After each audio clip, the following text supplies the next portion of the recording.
All right, guys, time to get some chopping blocks. I use the flexible ones, thin, flexible ones when I'm working with fruit, because then you can bend them in half to pour them into things.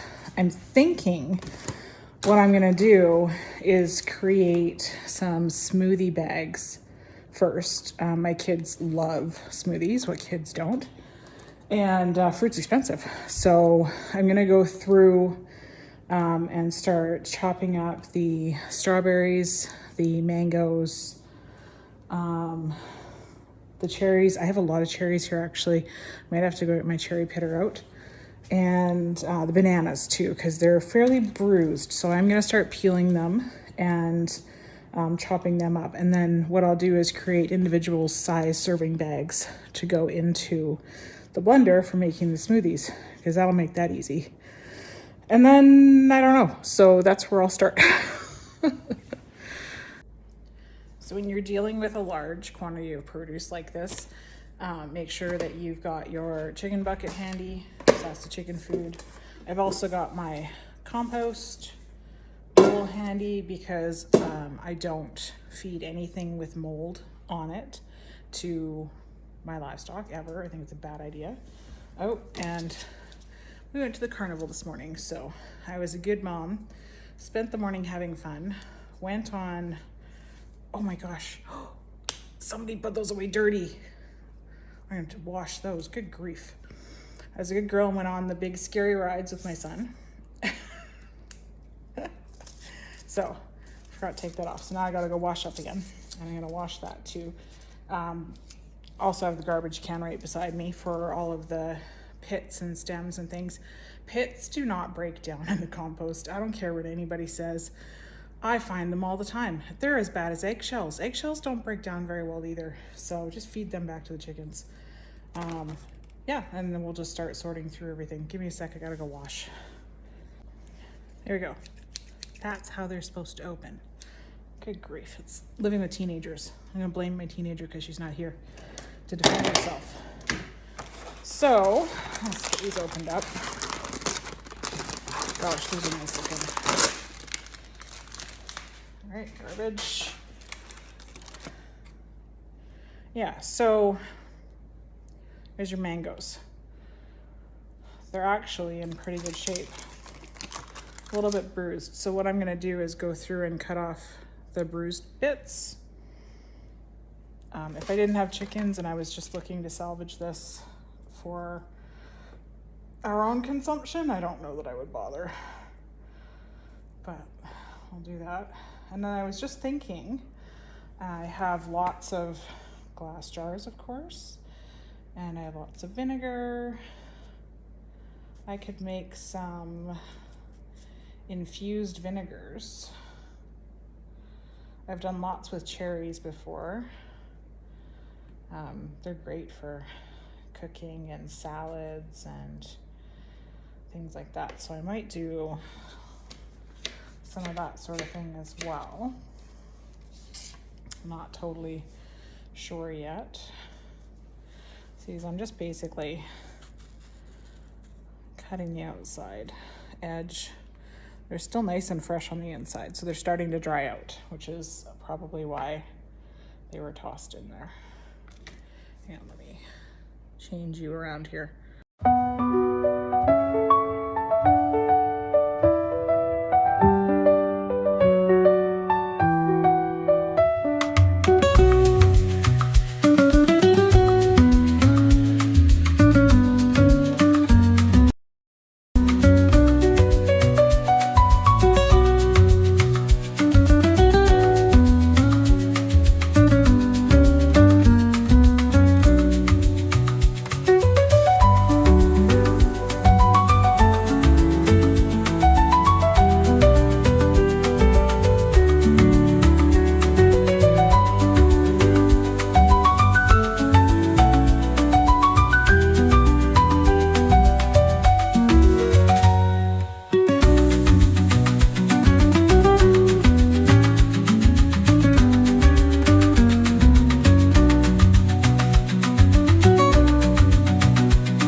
halfway through the smoothie bags. I need to change it up. Start getting bored. So I decided to make freezer bags that I use for making spaghetti in the winter. So the bottom layer there is garlic scapes, which I just harvested. And then cherry tomatoes. There's two great big containers of cherry tomatoes here, which are perfect. I don't know why they were discarded. And so I just went out to the greenhouse. Oh, so good. And harvested my first basil of the year. Amazing. So there's also onions here. So what I'm gonna do, I'll show you in a sec when I'm done, is layer in a layer of chopped onion and then more tomatoes, and then you put the basil in on top and then throw it in the freezer. And then when you're making spaghetti or lasagna or any of those red sauce pasta dishes, or even a soup, nice hearty soup in the winter, you just take the freezer bag out. It's already got all the different components. You throw it in your pot. It's amazing.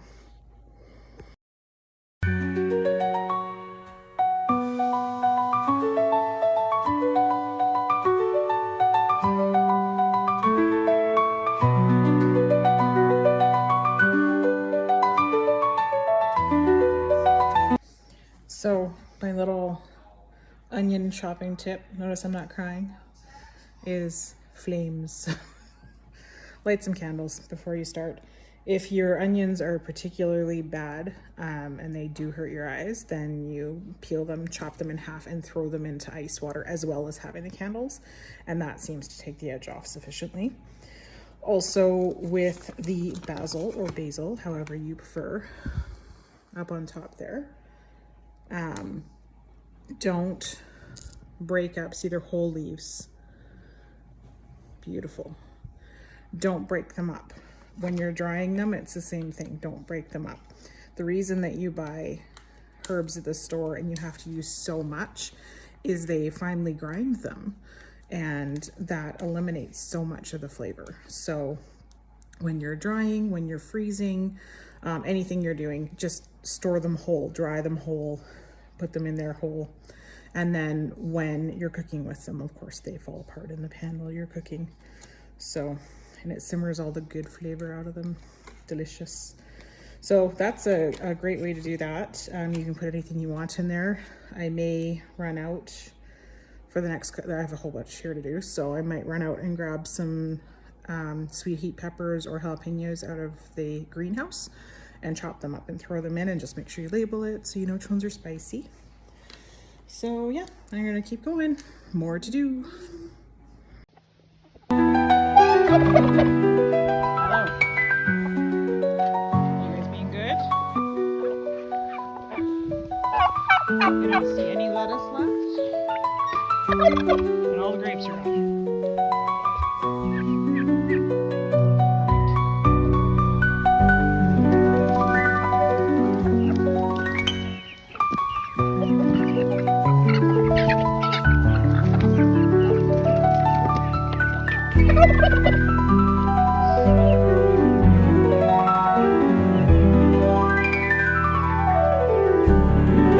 Well, that's it for me tonight, guys. I've got multiple bags of the spaghetti sauce mix in the freezer. All the cherry tomatoes are done. I dealt with all the basil that I brought in, a bunch of the garlic scapes and onions.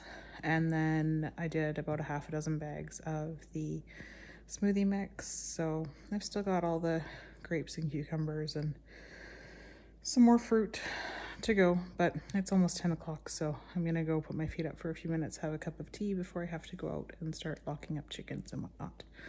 I hope you all have a lovely evening.